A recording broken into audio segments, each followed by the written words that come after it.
Dear Dr. Love, good evening. Hope all's well with you and your family. Salamat po. Call me Ruthie from Quezon City.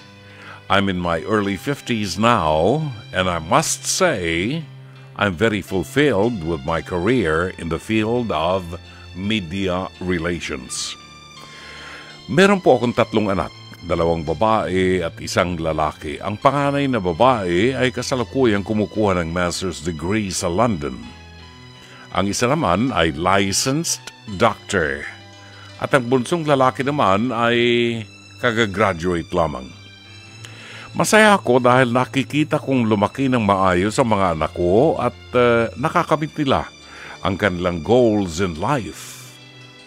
Pero sa likod nito ay ang kwento ng pagsasakripisyo ng isang ina. Nasa elementary pa lamang ang mga anak ko nang naghiwalay kami ng tatay nila. Nalulong sa drugs at sugal ang mister ko hanggang sa magdesisyon na lamang kaming maghiwalay at nagpa-rehab siya. Ilang taon din siyang pabalik-balik sa rehab dahil sa series of relapses. Lumaki ang mga anak naming walang kinagis ng ama. Hanggang sa nawalan na talaga kami ng communication ng tatay nila. Dumating sa point na nalaman ko sa in-laws ko na tuluyan ang gumaling at nagbago ang mister ko at gusto niyang makipagbalikan sa akin at sa mga bata. By this time, nasa college na mga anak namin. Nakipagkita naman ako sa mister ko and I must say that the love remained.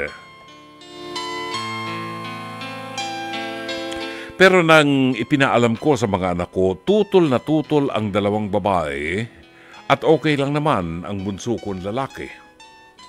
Sa kabila nito, palihim pa rin akong nakikipagkita sa tatay nila and I tried to find ways na magkaayos sila.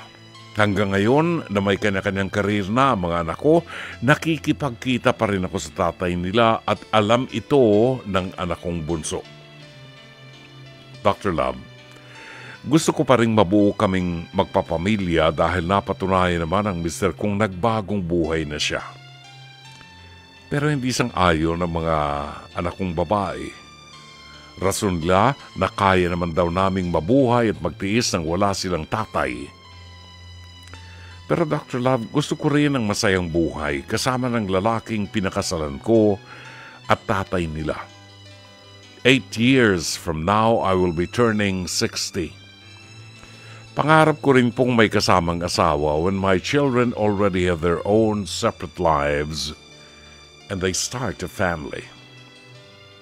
Ano po bang gagawin ko, Dr. Love? Is it just right to fight for the man I love and married, even if it means hurting my 2 daughters? Umaasa pa akong matulungan niyo ko. Maraming salamat. All the best. Ruthie ng Quezon City.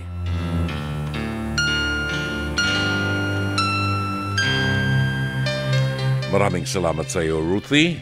Kayo po ng mga doctor lovers sa mga nakikinig sa atin. Ano sa palagay niyo ang dapat na gawin ni Ruthie?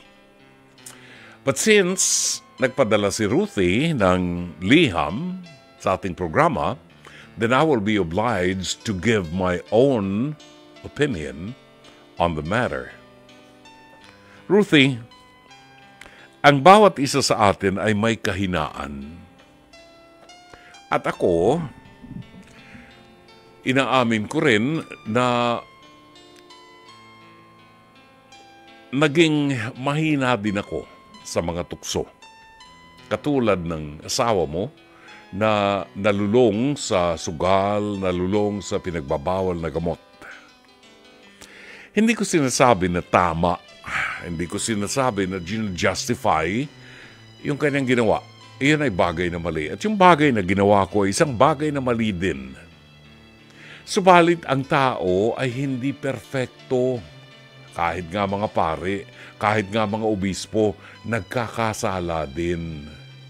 Ang mahalaga sa isang tao na kumikilala sa Diyos ay yung nakikilala ang kanyang pagkakasala at umaangat umaahon doon sa kanyang pagkalugmok sa isang kasalanan o sa isang maling desisyon sa buhay. Sino naman tayo para tuluyan nating itakwil ang isang tao na nagsumikap na makaahon? More than ever, ito ay asawa mo na pinakasalan, sumumpa kayo na magmamahalan at paglilingkuran ng bawat isa sa hirap at ginhawa, in sickness and in health, till death do you part. Hindi ka naman ginulpi, hindi ka naman sinaktan ng asawa mo. Well, emotionally, maybe he did. But physically, hindi ka inabuso ng asawa mo. Nagkamali siya and he realized mali yung ginawa niya. And so, nilabanan niya hanggang sa nakarecover siya. And that was good. And even God Himself would be happy to see na itong asawa mo ay nagbago. Now, paanong gagawin ko, Dr. Love? Yung dalawang anak kong babae ng mga professionals na ay ayaw na tanggapin ko ang kanilang ama. Alam mo, ayokong sisihin yung dalawa. Kasi yung dalawa, maaaring nawala ng amor dahil lumaki ang mga bata na wala ang ama. Nagkahiwalay kayo. Ipaliwanag mo sa mga anak mo na kaya kayo naghiwalay sapagkat it was your mutual decision sapagkat mas makabubuti sa mga bata na hiwalay na lamang kayo.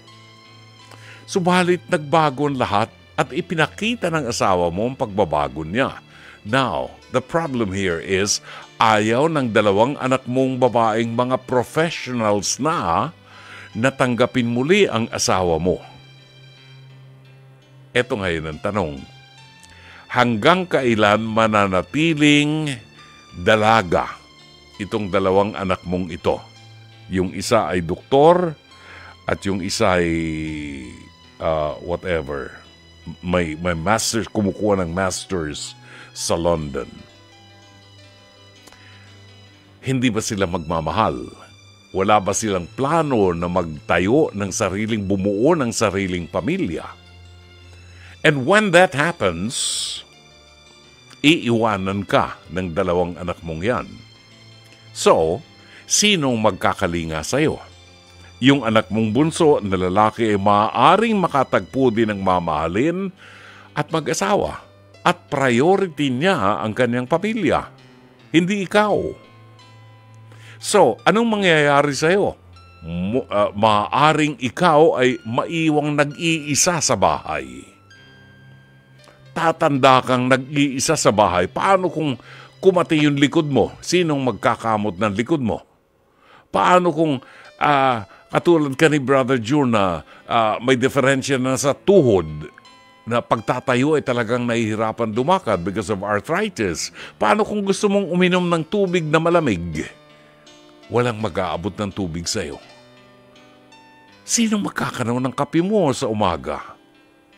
You know, ito yung mga maliliit na bagay, pero ito ang role ng mag-asawa. They complement each other. At sinabi ng Panginoon, huwag paghiwalayin ng tao ang pinag-isa ng Diyos. So, kung ako ang tatanungin mo, Ruthie, ipaliliwanag ko sa mga anak ko na hindi ko sila maaaring maasahan sa pagtanda ko at nandyan pa rin sila sapagkat magkakaroon sila ng kani-kanilang pamilya. At ikaw ay sumumpa sa Diyos na makikisama, magmamahal at paglilingkuran ng iyong asawa. Hindi balik kung asawa mo ay nanatiling adik sa pinagbabawal na gamot. Ako na ang unang magsasabi sa'yo, hiwalayin mo yung kambing na yan. Pero hindi, nagbago at ipinakita sa iyo ang pagbabago niya. Karapat dapat lamang nabigyan siya ng isang pagkakataon at patunayan mo na mahal mo pa siya. And that what matters most. Yung pagmamahal mo, sabi mo, mahal mo pa siya. In other words, huwag mong sirain ang pagkakataon na kayong dalawa ay magsama hanggang sa inyong pagtanda. Alam nyo, pangarap ko na pag ako'y hindi na talaga pakikinabangan at hindi na pwede dito sa 92.3, gusto kong maupo na lamang sa tumba-tumba katabi ng asawa ko at tinitingnan ko na lamang ang paglubog ng araw. You know, kasama ng asawa mo. Maaaring hindi maunawaan ng iyong mga anak sapagkat nawala ang amor nila sa iyong asawa. Pero kinakailangang maunawaan nila na mahalaga para sa iyo na makasama mo ang iyong asawa sa iyong pagtanda. Sapagkat hindi magagarantihan kung paano tatratuhin ka ng iyong mga anak kung meron na silang sariling pamilya. Sana'y natulungan ka ng palatuntunang ito. As always, Dr. Love.